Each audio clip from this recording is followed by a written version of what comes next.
Hello and welcome back. Before we get to part 2, Real Talk, please allow us to fulfill our capitalistic duty and plug our Patreon, the Contrarian Supplements. That's right. For a small fee, you too can help the Contrarians rage on. We have tiers ranging from just $1 to $10. It all depends on how much content you can handle. Starting at $1, it's a Travoltis tier, which gets you access to new bonus episodes focusing on a new movie every month, as well as access to the patron chat. Join other patrons in making fun of our opinions. Moving up to $3 is the Winonis tier, which unlocks access to our pre-recording notes, our video reviews, and our spin-off show, Contrarians After Hours. That's a more laid-back space where we talk about other things we've been watching, reading, playing, thinking about. Sometimes it's related to the movies being covered in the main feed, but it usually isn't. If you want to be part of those patrons who help us shape the show by telling us which movies to tackle, that's when you sign up for the $5 tier, the Embries, and the $10, the Gads. Finally, all supplement subscribers, regardless of the tier, get access to our archive of special patron projects. Head over to patreon.com/contrarianprime now to join. Be sure to listen through the end of the episode to find out what's coming up to the Contrarian Supplements this month.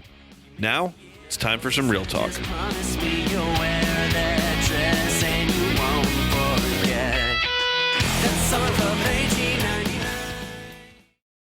how did it go? It was fine. We had a nice dinner. Went back to the hotel. But he's very well endowed, and sometimes I just can't handle him that long. Lucky for me, though, he's attractive, so that helps, and I at least enjoy myself. But it was weird when I left. He didn't even stand up to hug me or to say goodbye or kiss me on the cheek. It was a very awkward departure. He's never done that before. All right, Julio, B2B continues on, and as mentioned by the first half, we are here today to discuss The Girlfriend Experience, a 2009 American slice-of-life drama film directed by Steven Soderbergh and written by Brian Koppelman and David Levian, starring Sasha Grey. Shot in New York City, and a rough cut was screened at the Sundance Film Festival in January 2009. The film was also made available on Amazon Video on Demand as a pre-theatrical rental. There's a bit of controversy, which is hilarious by today's standards, that this movie was released in theaters and also on DVD and demand on the same day. Wow. Soderbergh always ahead of the curve. What a time to have been alive. Much to discuss. A fascinating film. As I mentioned, I watched it once in college. It would have been around the time it came out. Because it was, the DVD release. I probably rented it from the student video library. This viewing was way more favorable than that of 21-year-old Alex, 22-year-old Alex. I think, not really able to grasp the concept of this, not the concept, but the ideals of this movie at the time, and came away with some positive thoughts that I'm looking forward to discussing, Julio. So before we get to all of that, which negative quotes did you pull for us? I have a question before I do the rotten quotes. Alex, did you know what The Girlfriend Experience was as far as what the title was alluding to? Because I have to tell you, I didn't. And I figured out after my second watch. Oh, yeah, I'm sure I didn't at the time. But in the life I have lived since, it's like a level of service that you get from an escort. You want the full girlfriend experience. I think that's like top dollar. Yeah, I thought that they meant that The Girlfriend Experience was just referring to the experience of having a girlfriend that is an escort. But no. I guess that's also part of it. They could have, multiple meanings, obviously. But let's get to the rotten quotes. We're going to start with Catherine Monk from Canada.com. Man, it's like the country has its own website and there's somebody that reviews movies there. I guess it's not Canada.gov, but still.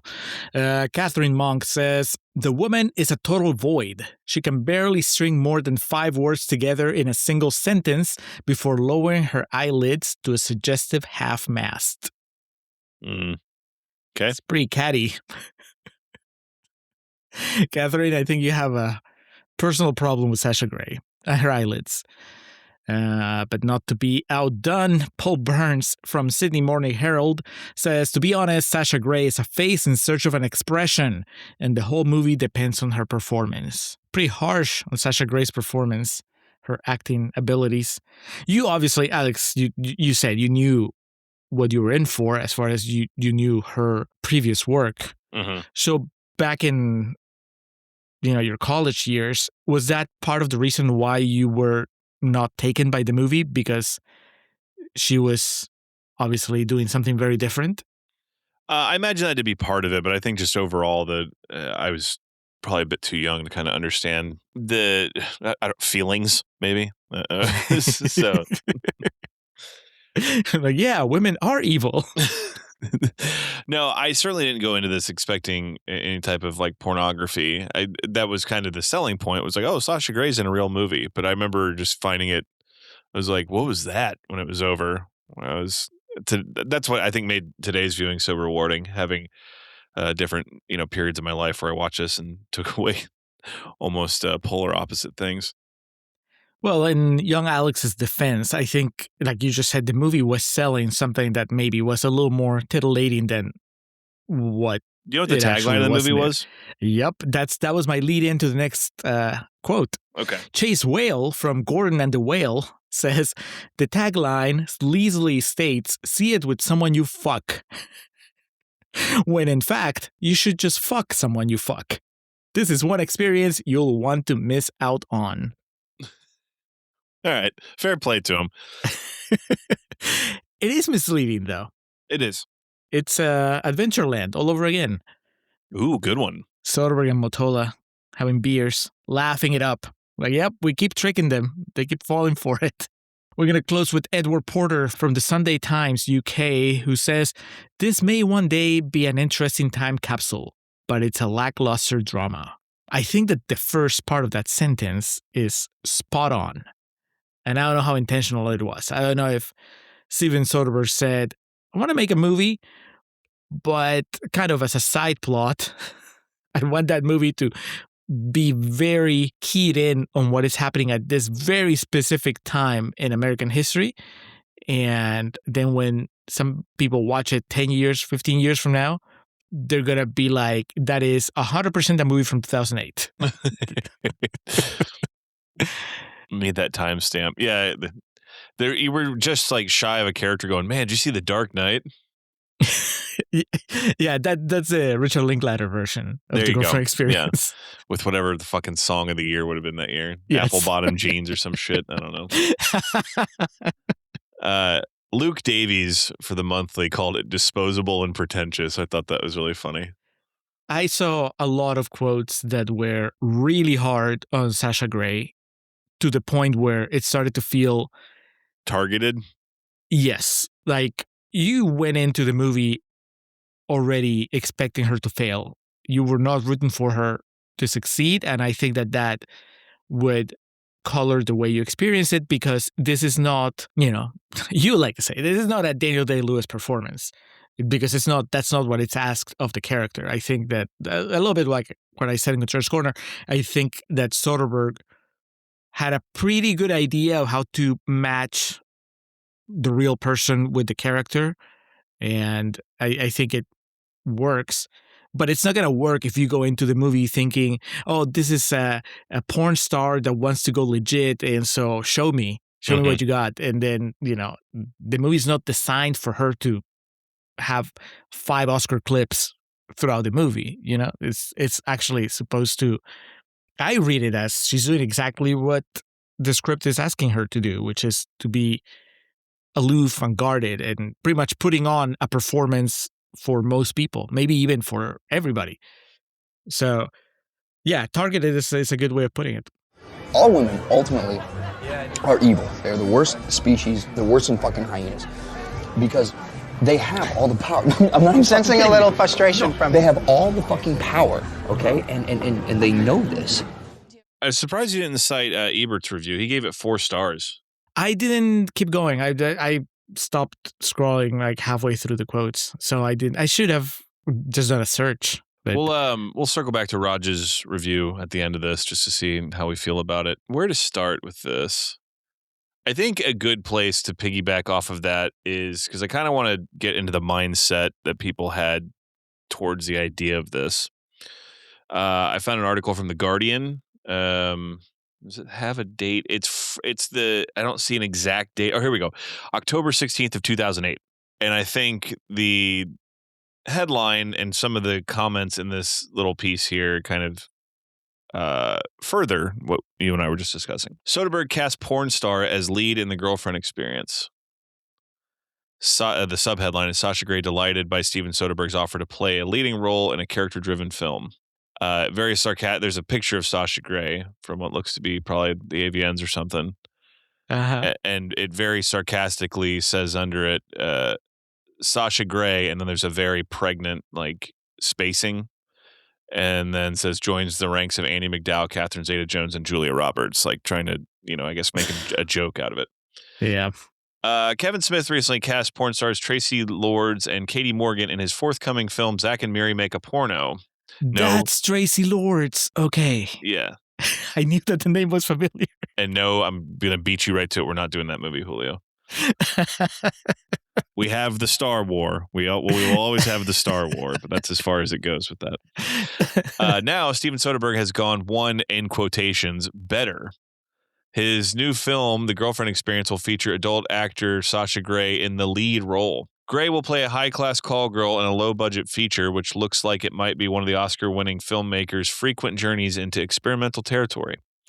The screenplay has been penned by Ocean's 13 writers Brian Koppelman and David Levinan. 20-year-old Grey professes herself to be a lover of the films of Jean-Luc Godard, Bernardo Bertolucci, and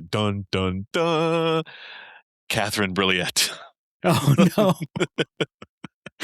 We're coming pretty close to eating our own tail, Alex. It's true. And has already signed on for appearances in two other mainstream movies that will debut in 2009, Dick Rude's independent film Quit and the Canadian horror smash Cut. She was recently awarded the Adult Video Network's AVN Female Performer of the Year award and has no plans to leave the industry. The Girlfriend Experience is the second in Soderbergh's six-picture deal with billionaire entrepreneurs Mark Cuban, shout out to the Cubes, and Todd Wagner. Each will be shot on high-definition video and released simultaneously in cinemas on DVD and on demand. Here we go.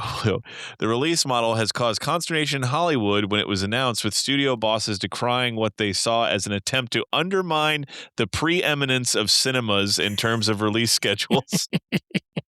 This is not fucking 50 years ago. This is 15 years ago. In the end, Soderbergh's first film in the series, Bubble, performed poorly all around. Since then, no one's been quite so worried. Well, they should be. Big trouble coming. They lowered the guard. Just the huge N, the red N from Netflix, just slowly coming up over the horizon. We'll get to the Mark Cuban thing in a minute because I find this really interesting. Part of this, it's going to mean most likely nothing to you, but it's something I wanted to circle back to. To have the opportunity to work for an Academy Award-winning auteur is truly a great honor, Grey told AVN. I've been an admirer of Soderbergh's film for years, and I am elated that I have been given a leading role in a character-driven film.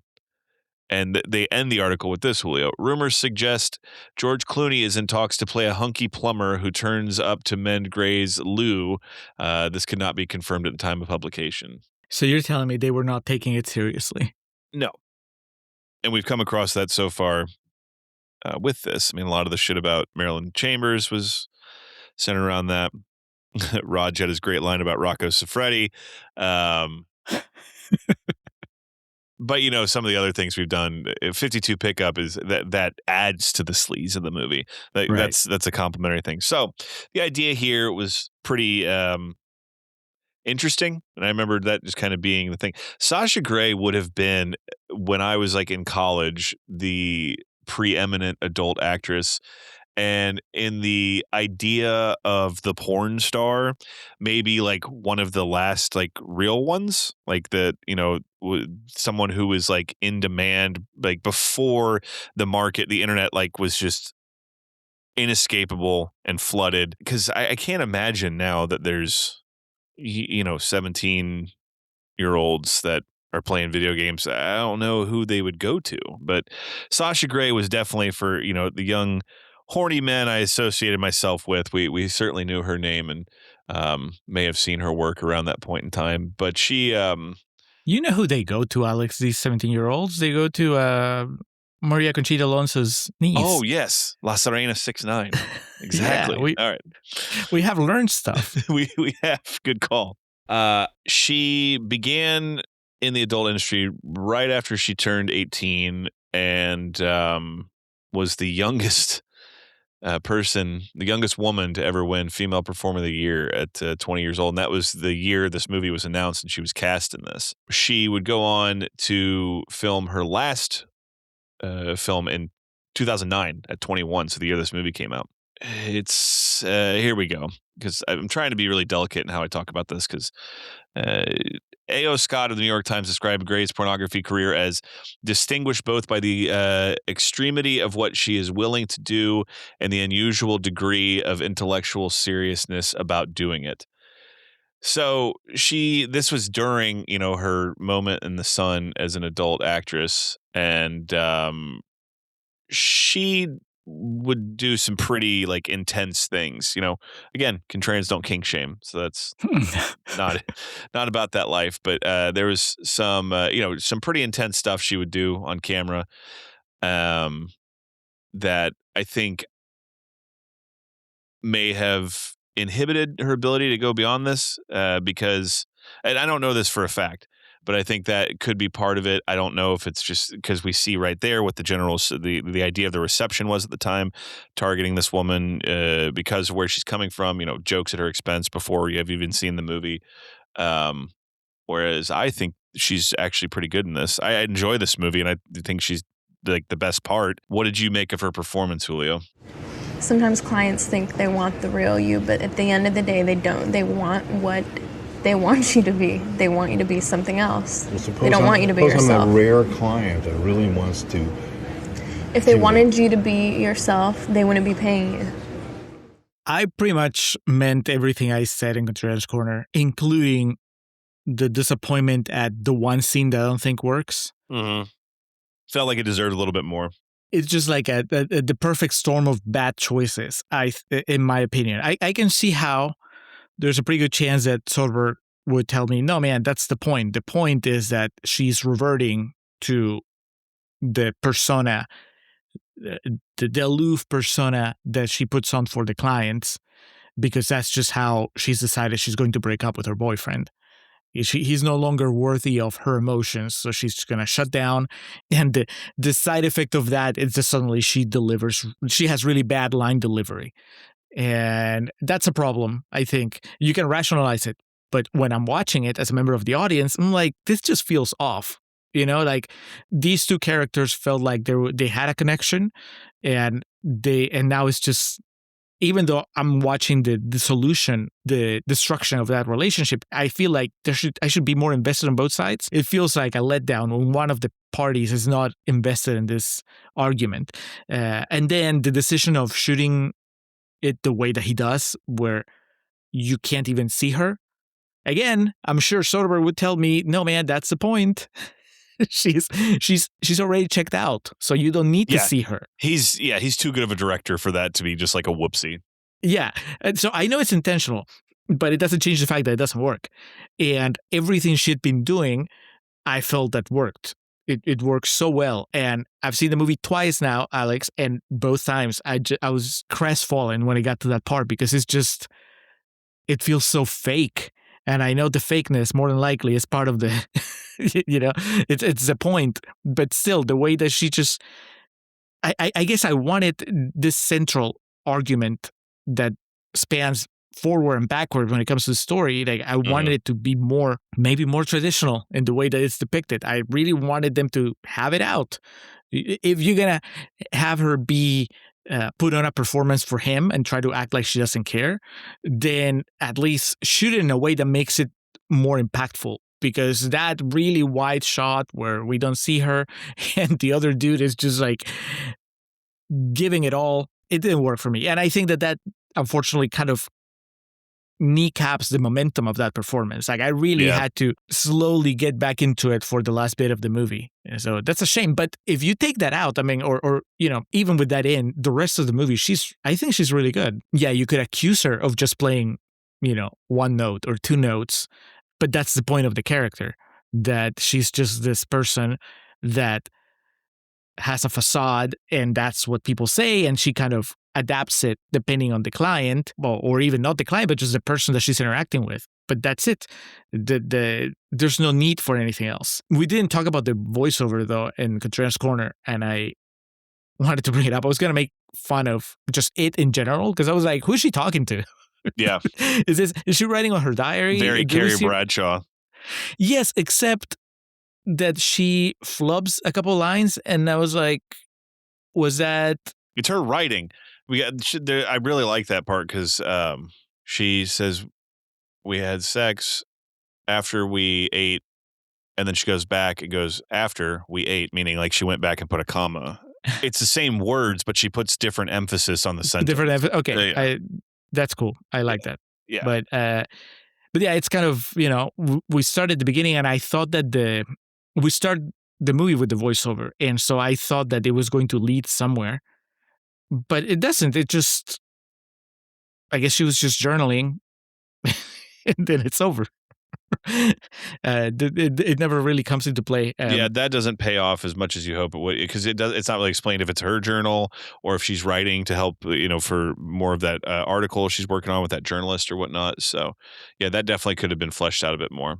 But yeah, I like the performance. I think that she's good. I like her delivery, and she has a couple moments when you get to see more of the real her that are really good. When she's having dinner or lunch with her friend, who seems to be also an escort, because they're talking about connecting with clients and all that. I think that you can see that she's a little bit more relaxed there.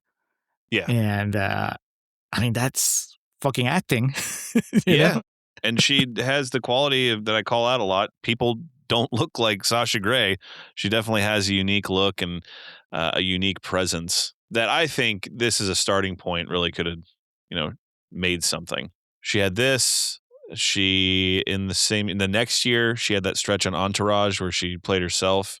I don't know if she was in a whole season, but I think she was the main character's girlfriend for a while on the show. Really? Mm-hmm. Yeah. What was his name? E? No, E is the friend. Vincent. Vinny. Is that Adrian Greiner? Yes. Yeah. She also... I have her filmography pulled up here, and the same year that this came out, she was in there was a Seinfeld porn parody. I don't know why that's listed on her actual filmography, but I don't remember who. It wasn't me, I promise, but I remember seeing that in college, and the funniest part of it was that the person who was supposed to be Kramer in it, the reason he ends up having sex, with Sasha Grey in the movie is because he was downtown. He was trying to do something else and accidentally stumbled onto a porn set, and they just said, go for it. And I thought that was so brilliant, because that's exactly, if there was an episode of Seinfeld where Kramer ended up in a porno, that's exactly how it would happen. So I do remember that. So she's just playing herself? Yeah, she's like the porn actress on the set that Kramer stumbles into, and they're like, all right, have sex with this guy. I thought maybe she was playing Elaine. Oh man, that would have been epic. But you see this, and there's again, I'm trying to be delicate with my wording here.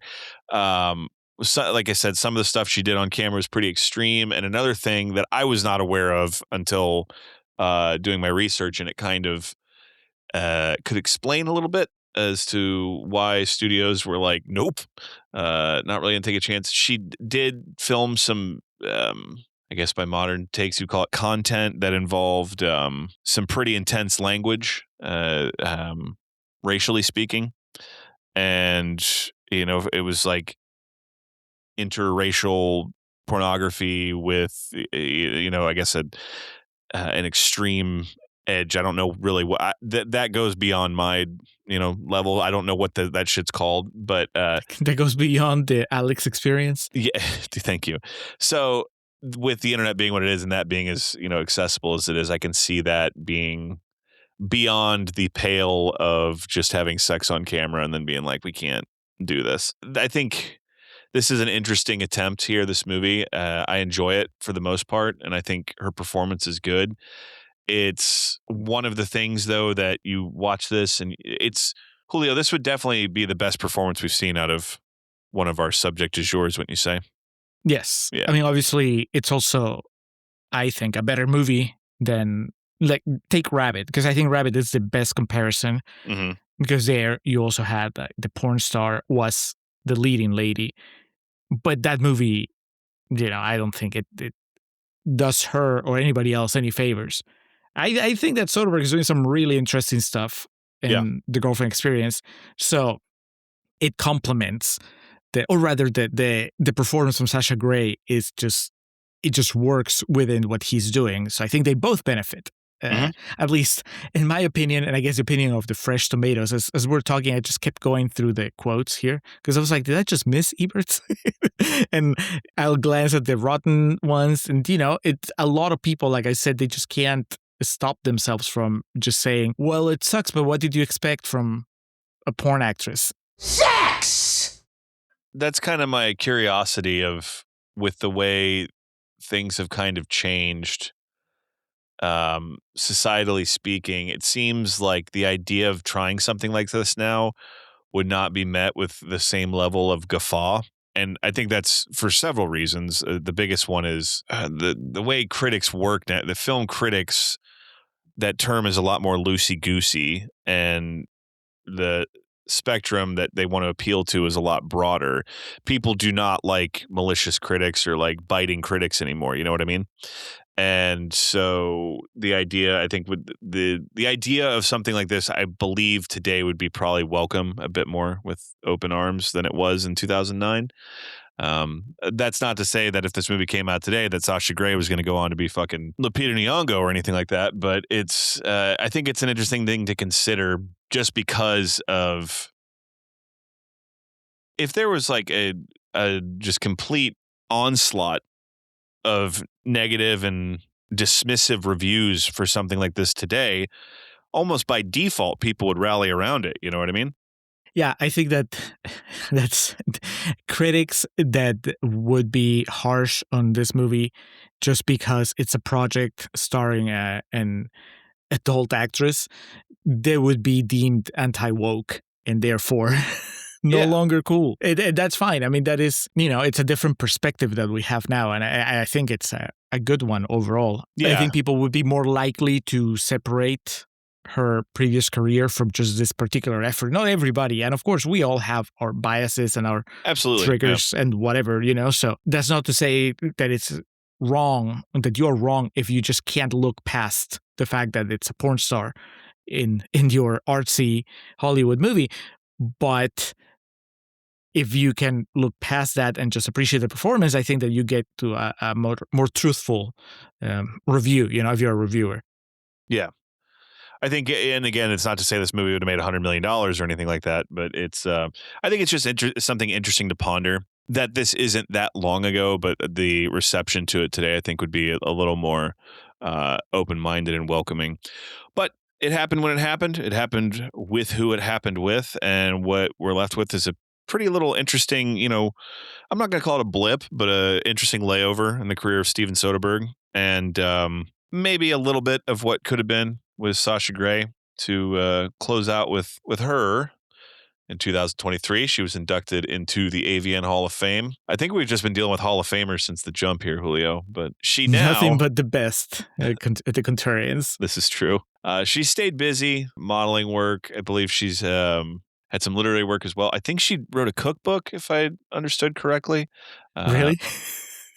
I know, like, just from following her Instagram account, she's like big time vegan, I believe, or big like health food. I hope she called it the Girlfriend Cooking Experience. And she does Twitch. That's where you play video games, right? Yes. Yeah, she's on Twitch.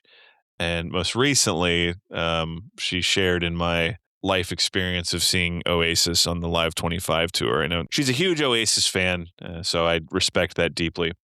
So she's like Godard, Oasis, hopefully contrarians after this episode posts. And in a bit of contrast to, at least when we were talking about Maria Conchita Alonso, big time liberal, big backer of Bernie Sanders. Oh, man. Yeah. I like her more and more. There you go. Sasha Grey leaving here with a thumbs up, I believe, for her performance. Now, I did mention Mark Cuban. I want to circle back to what he had to do with this, because this pairs with our discussion of the streaming of this, Julio. I found on eBay for $9 a screener from 2009, promotional use screener that I bought. It came in a little cool cardboard sleeve, and inside it has all the specs and like the street date and the price for the DVD and the Blu-ray, and then also where it's going to be, the marketing support's going to be. Mm-hmm. And this movie, Julio, the Mark Cuban connection is, do you remember the network HDNet? No. So when HDTV was really like taking off before every channel, had ported to HD. There were some channels that were just like you could get for free, and one of them was HDNet, and or it would come with like your cable service, and it was like everything on this channel is high definition.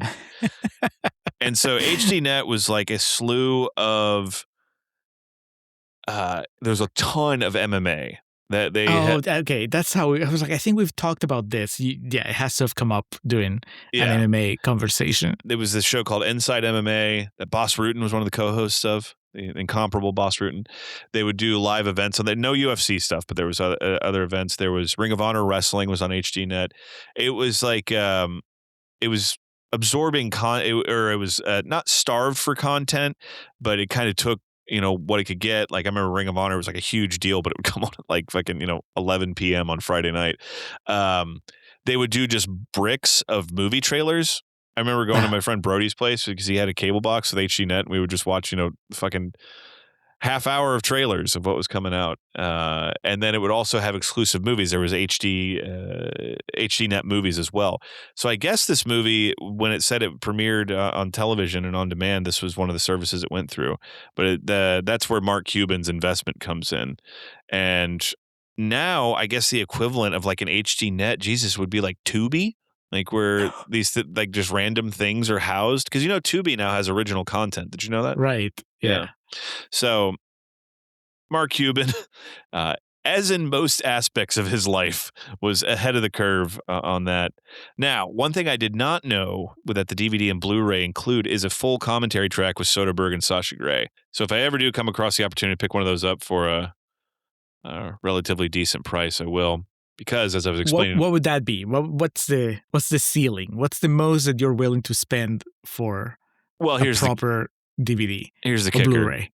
I have to find it in the wild, and I would spend up to $20 for it. But now I've already bought this screener off the internet. I don't think I've ever bought one movie twice off the internet. It's my whole thing with Almost Famous. I have 4 different versions of it, but they were all found in the wild. So it's if I come across it in the wild, I'd go up to $20 on it just to hear that commentary track, because I'm curious. It could just be boring and really nothing. They'd be like, yeah, I had an Egg McMuffin before shooting this day, but it could be something good too. This little screener's cool though. The little book folds out and it's got all these quotes in it. But yeah, as I was telling Julio beforehand, it was easy to get this screener. There was a period of time a couple years ago where the DVD and Blu-rays of The Girlfriend Experience were like legit over $100 to find online. I know that happens with movies from time to time. Some of them, like, demand just goes up, or for whatever reason, one person sells it for an exorbitant amount of money, so everyone else hikes it up. But they're back to pretty moderate at this point. So yeah, if I ever find it in the wild, I'll pick it up. What do you reckon it is, Julio? The copyright, just no one knows who owns it. Mark Cuban never answers his emails about if someone can put this movie up on Netflix or some shit. Because there's nothing, I think if someone just heard the idea of this movie, their immediate thought was it means, the movie's so salacious that it's not up for streaming anywhere, which is not true at all. The great thing about the whole project is that it sounds like it's a white slavery ring, but it's not. No, it's not. So what does that... Yeah, who owns the rights and who is making the call thinking that there's no interest in watching this movie? I don't think it's Soderbergh. I think Soderbergh, he doesn't strike me as the kind of guy that I think he's probably thinking the same thing that we did, which is that this movie would probably do better today. Granted, I don't know.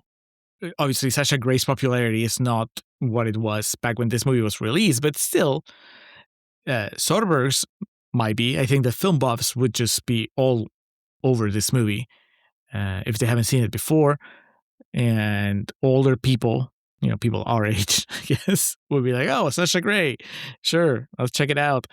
I don't think this has a reputation of being this disaster where the investors would say, "No, why would you bother when nobody's gonna watch it?" Or it's embarrassing to have it out there. I mean, yeah, it only had a budget of 1.7 million, which again I say only, give me that money, but that's it's pretty shoestring for a movie like this. Reported box office was a little over 1 million, so yeah, it wasn't like critically or financially it was not a disaster. And then also worth bringing up, this years later, Soderbergh would go on to be the executive producer of a television series.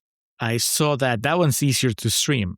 Yes, because that was on, where did this air? Stars, yeah, so you can find that. But yeah, he was the executive producer on it, and it gets the credit of being based on The Girlfriend Experience by David Levinan and Brian Koppelman. So its legacy lived on for at least 3 seasons on the Stars network to looks like pretty good reviews. So God bless. Well, Alex, I just did a quick, I had a hunch, and I looked up Bubble, the 2006 movie that he made before this one, when they were talking about he had like a 6-picture deal, right? So maybe it has to do with the specifics of that deal, because Bubble is not streaming anywhere. Putting out the call. Anyone within the sound of our voice. If you know why, let's get this streaming again. I don't see or streaming, any, period. I don't know if it's ever streamed at all. Yeah, I don't see any known names in the cast.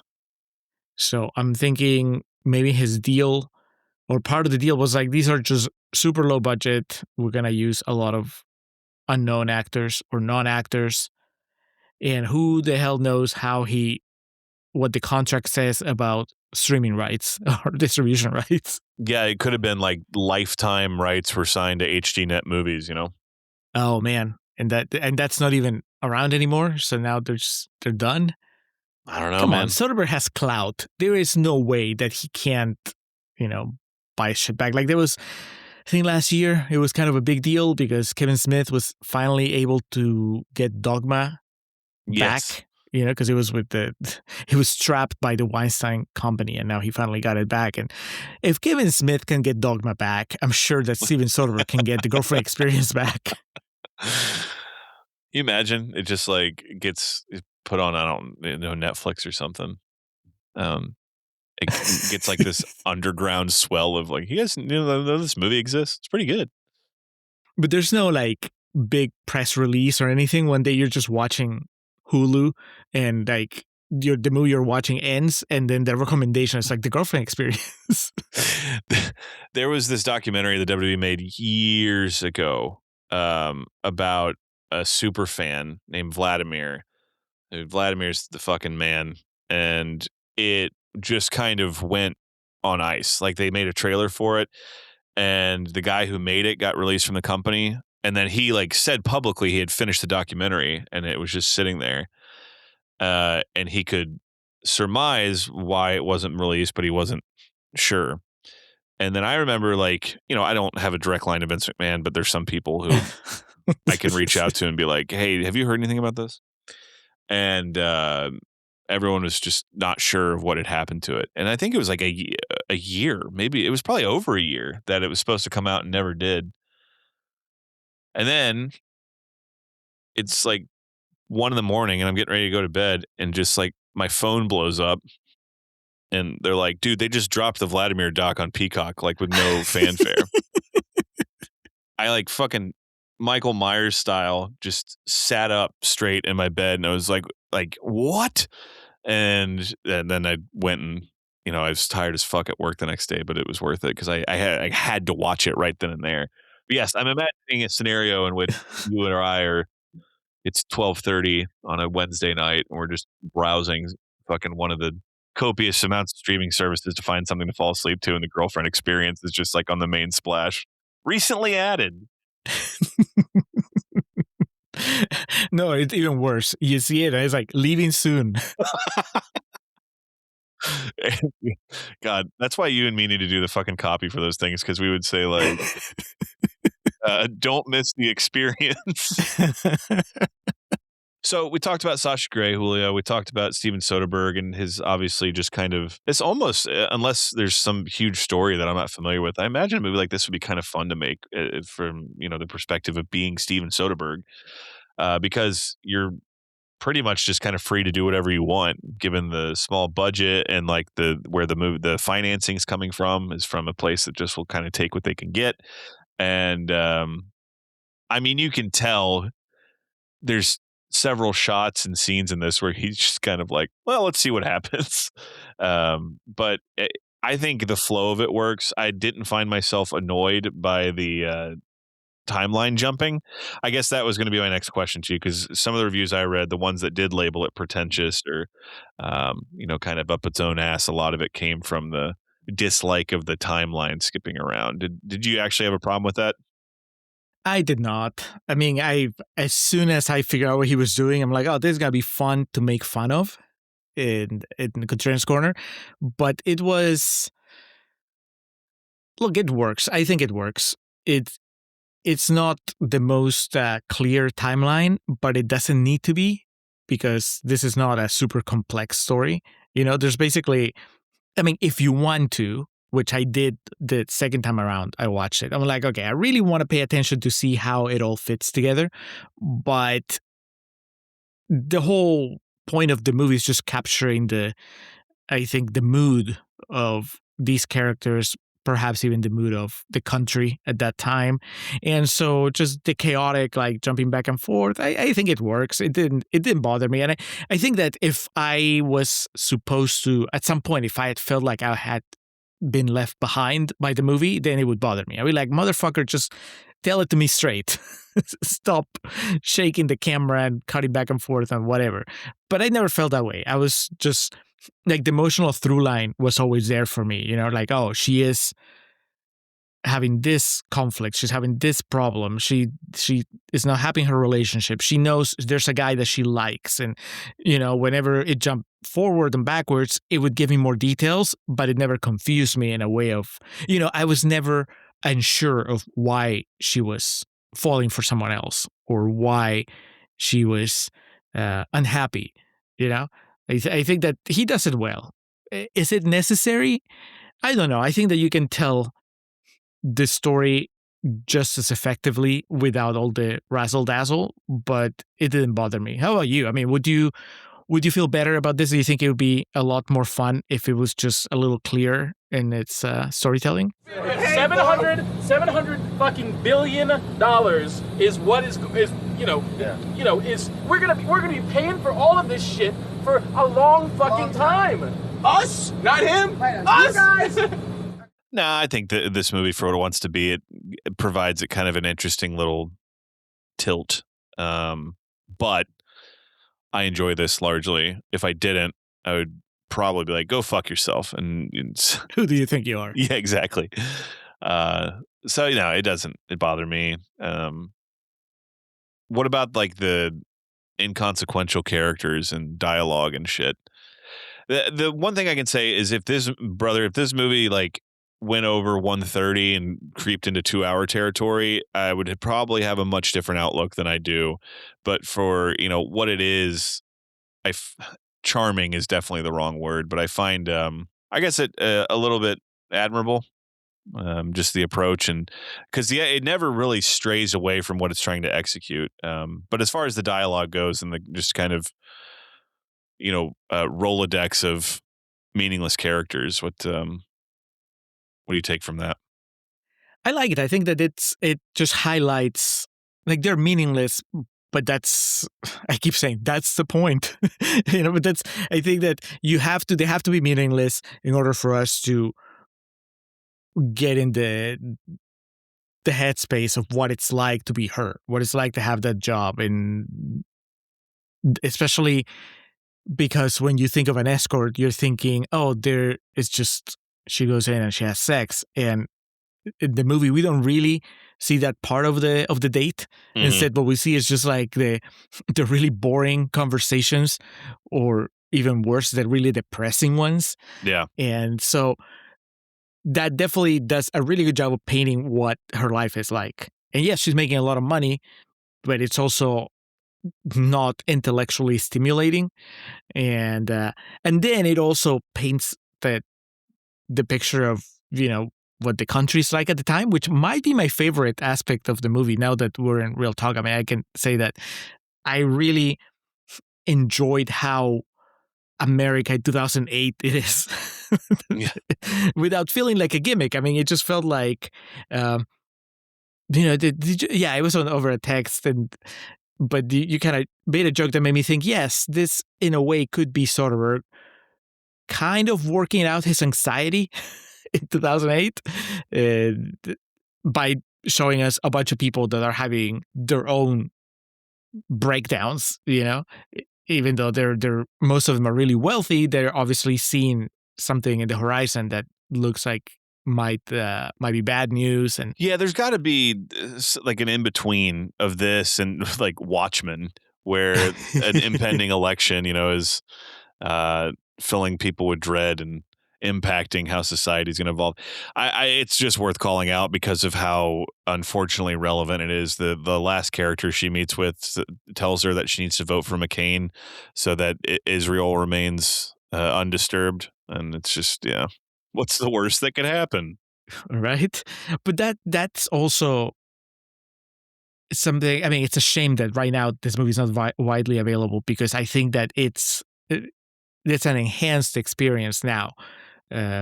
Maybe in 2008, I would have rolled my eyes at all the election references, because it was right there. So Yeah, time, I think, has been good to this movie in a way that probably could have not been foreseen in 2009. exactly. And it's not even about the contrast. I mean, obviously this plays a part in it, right? The contrast between where we were and where we are now, Yeah. who our president is now, who the opposition is versus who the opposition was back then, and so on. That definitely plays a part on it. But it's also just that 15 years later, you just have you have less attachment to what's happening right now.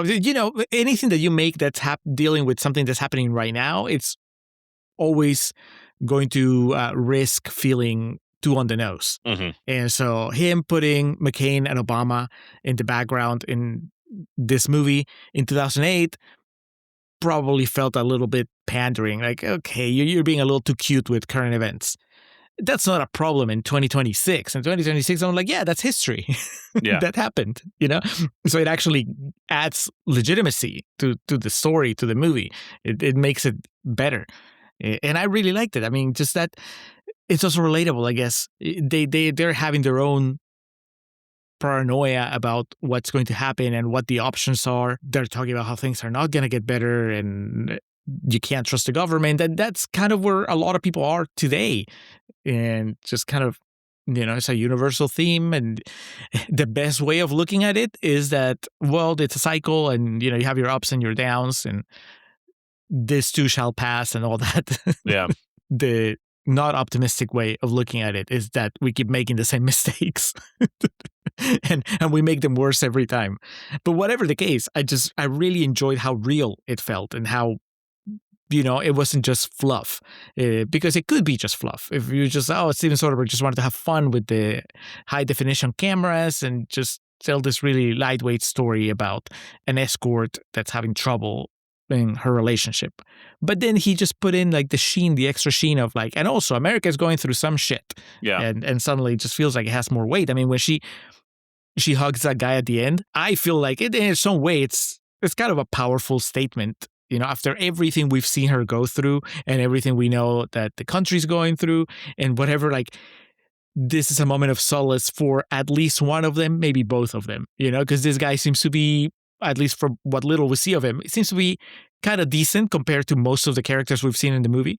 So it's kind of an okay place for the movie to stop and say, look, Not everything is bad, you know? Mm-hmm. So, yeah, no, I really, I liked it a lot, and I got a lot out of it. I went in without expectations, and I came out of it, because, you know, sometimes Soderbergh just doesn't work for me at all. Yeah. And I knew that this could have been one of those. But no, it really, it delivered. So I'm happy. How about you? You said, you know, you started this saying that you have evolved as a movie watcher. You're older, wiser now. Well, it's also just like the capacity to more life experiences and kind of understand emotions at a different level than I would have when I was 21. You know what I mean? Because that's what happens. You grow up and you have more life experiences and you learn things. Artistically, I was probably not in a place where I could comprehend what he was trying to do. You didn't have the vocabulary to express it. But now that you have the vocabulary and you used it very well to trash the character of Chris in Contrarian's Corner, is that how you really feel? Do you not have any patience for any? No, he's fine. He's really annoying in the white guy kind of way we talked about. But I'm not a uniform guy. But no, the character of Chris is absolutely someone who would be in a relationship with Christine. And Yes. so, yeah. So I completely buy that. And then, you know, a year and a half in, he would start feeling it. Like, yeah, exactly. Can you completely change? Start to get really self-conscious and, you know, paranoid about it and shit. Out where? I've been calling. I haven't heard from you in hours. I just had my phone turned off. I've been freaking out, calling you incessantly. But I also felt, I felt for him not so much on the relationship side, but just on the hustle side, because the line about I'm not a uniform guy is really dumb. But I was at least kind of, I was like, you go, man, because he's trying. Yeah. You know, he's going to places, he's trying to sell his uniforms at this warehouse, he's checking out other gyms, and he may not be the most likable. Yeah, that really deflating shot of the cab fare is like up to like $110 when he's going out to that Dick's Sporting Goods or whatever. Yeah. Yes. So I appreciate that he's putting on the effort, even though maybe his technique needs some work, but at least he's, you know, he's not just some guy that's complaining. You know, he's trying to actually make it. And I really like the line that he has when he's talking to the gym guy at his gym, when the guy tells him this is not a good time for anybody to ask for a raise, and then Chris says, "I know, but that's why I have to do it." Like, yeah, he's right. So I appreciated that side of the journey, and I think it balanced the little mosaic that this movie gives you of different people going through this crisis and this impending crisis in their own way. I mean, I really enjoyed that. I agree. So, Alex, this would be 4 stars if not for that big climatic scene that I'm still bothered by it. I don't like the performance. I don't like how it's shot. It's a miss there. So it goes down to 3.5 stars. How about you? Devastated to report that this could be entered as a Vegas movie that you have to watch to get psyched for Vegas. Oh no, really? You're just passing along it would be a phone now, so you can do the Bourne footage. Yeah, just you're all talking about the economy. Yeah, this is a B for me, which I think would translate, probably to 3.5 stars, somewhere in that territory. I really did enjoy this. Came away with a pretty solid appreciation for it, and it's definitely like a great example of, in my life, a movie that I saw when I was younger, and I was like, John Hurt, I don't get it, and now I watch it, and I'm like, man, fair play to you. Way to go, Sasha Grey and Steven Soderbergh. So a B for me, 3.5 stars for Julio. We're going to close out with the one, the only Roger Ebert, who gave this movie a 4 out of 4. He gave it the highest honor he could give a movie. Reviews titled Chelsea from 5 to 9. This film is true about human nature. It clearly sees, needs, and desires. It is not universal, but within its particular focus, it is unrelenting. There's that word again. Steven Soderbergh's The Girlfriend Experience is about a prostitute and her clients. In such a relationship, the factor of money makes the motives fairly direct on both sides. In the language of escort advertising, GFE promises girlfriend experience. Sometimes sex may not even be involved, although it is implicitly permitted. A man seeking a girlfriend experience offers to pay for companionship, conversation, having another human being in his life. The woman offering a GFE are acting a role, but in some ways it can be therapeutic. We know what sexual surrogates do. A girlfriend may be playing a human surrogate. The film involves a woman named Chelsea, Sasha Grey, and the men in her life. She has been living with one of them for 18 months, and in a way, he may be a boyfriend experience. He doesn't seem much more meaningful to her than a client. The other men are of various ages and backgrounds, but they all have one thing in common. They are wealthy, and Chelsea is not inexpensive. Typically, they take her to an expensive restaurant and then a luxury hotel. They may send a limousine for her. We listen to them talking. We watch them talking. Most of them want to talk about what she does for a living. There is a polite fiction that she is talking about other men, hypothetical men, and not the one she is with. They like to give her advice about how to invest her money and who to vote for. The story takes place during the 2008 campaign. Each one of them has some reason for thinking he is somehow special. Set during the run-up to the stock market crash, it shows both sides more interested in investing than sex. These men don't want a girlfriend experience. They want a boyfriend experience. They want to feel as if they're on a date. They want to be listened to. Their amazing comments will be smiled at. Their hair will be tousled. They will be kidded. They have told Chelsea about their wives and children, and she remembers their names. They can kiss her. There's no illusion that they are leaving their wives, and none that she wants them to. She simply empowers them to feel younger, more looked up to, more clever than they actually are. What draws a powerful man to pay for a woman outside of his marriage? It's not the sex. In fact, sex is the beard, if you know what I mean. By paying money for the excuse of sex, It's they still don't have sex, to say, Roger. It's still sex! they don't have to say, I am lonely, I am fearful, I'm growing older, I'm not loved, my wife is bored with me, I can't talk to my children, I'm worried about my job, which means nothing to me. Above all, they are saying, pretend you like me.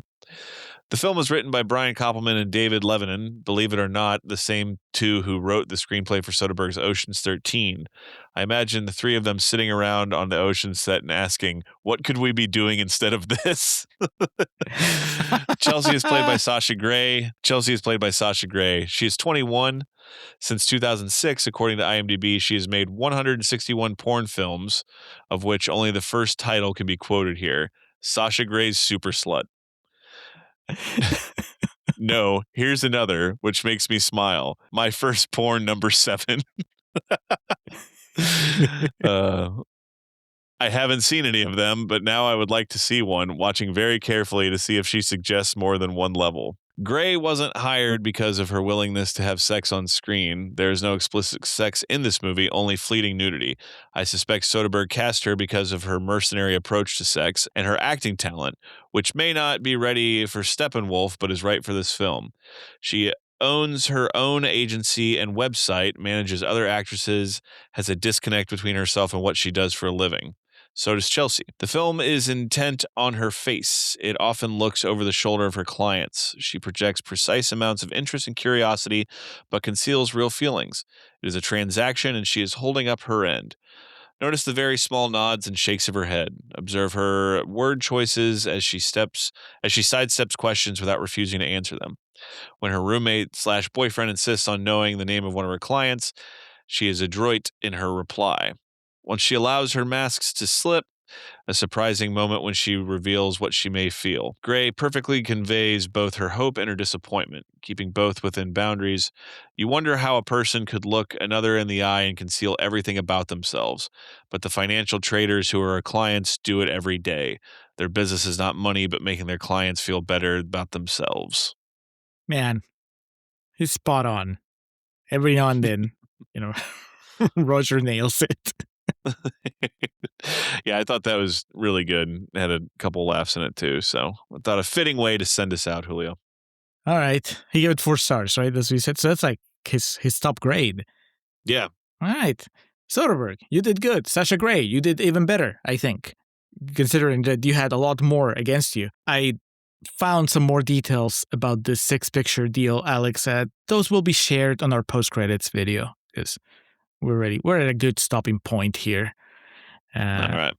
We both recommend The Girlfriend Experience. What happens next? What comes next, Alex?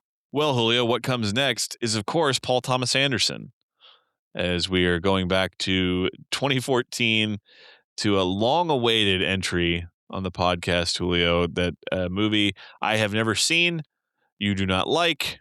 I have it on Blu-ray. I will be dusting it off and taking off the cellophane for the first screening of Inherent Vice, the Joaquin Phoenix crime, comedy, noir, a movie I know very little about other than my co-host does not care for it. Yes, which is, it's an important fact because I like every other PTA movie, as documented many times here on the show. So maybe this is the time, because it's been a while since I've watched it. I watched it when it came out, then I watched it again when it hit streaming, and now I guess I'm gonna give PTA another shot. I have no idea who the porn star is. I know Thanos is in it, Joaquin is in it, Catherine Waterstone is in it. I don't remember who else. Martin Short is in it? My God. I didn't remember that. Owen Wilson is in it. I know he plays a part. All right, Inherent Vice coming up next. It's fresh, so at least I get to trash it in Contrarian's Corner. On the Patreon channel, by now, it should be out. Our 2026 so far After Hours, where I tell Alex about the movies released in 2026 that I've watched. There's 8 of them as of that recording. And Alex tells me about his latest trip to a horror convention where he got his Friday 13 Jason Takes Manhattan poster signed twice. By who?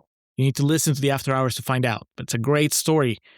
There's also an older After Hours where I tell Alex about September 5th and Men, Women, and Children. And then we talk about Birdcage.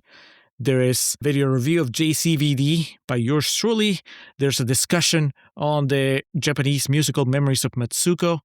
There's the Julio at the Matches commentaries. By the time that this releases, there should be at least 2, probably 3 up there. There is a lot going on. And Alex, I don't want to make promises that we can't check, but I know for a fact we are recording an After Hours about the movie Private Parts that has a tie-in to this summer event. So if it's not there by the time that you guys listen to this, it will be really soon, because that's the whole point. It needs to be released during the summer. A lot of cool stuff on our Patreon channel, patreon.com/ContrarianPrime. Check it out, sign in, have fun. And now, Alex, let's get out of here. Take care, y'all.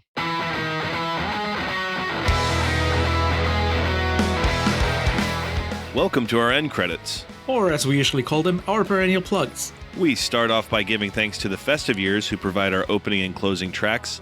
They kick us off with Last Stand and take us home with Summer of 99. Be sure to head over to thefestiveyears.com for any and all Festive Years needs. Our friend and fellow podcaster Hans Rothgieser is the man behind our logo and all the art you see related to our show. Reach out to him and let him know how much you like that little tomato. His email address is mildemonios@hotmail.com and his website is mildemonios.pe. That's MILDEMONIOS. Hans, thank you for all your support. For those interested in the regularly absurd world of professional wrestling, Joe and the boys over at latenightgrin.com have you covered. Tell them the Contrarians sent you. And we like to close with special thanks to our social media team of Zoe Perez and Corey Ari. Each of the social media accounts we mentioned in the introduction look as good as they do because of their work. So that'll do it for this episode of The Contrarians, where we're right and you're wrong, and we will catch you next time. Just for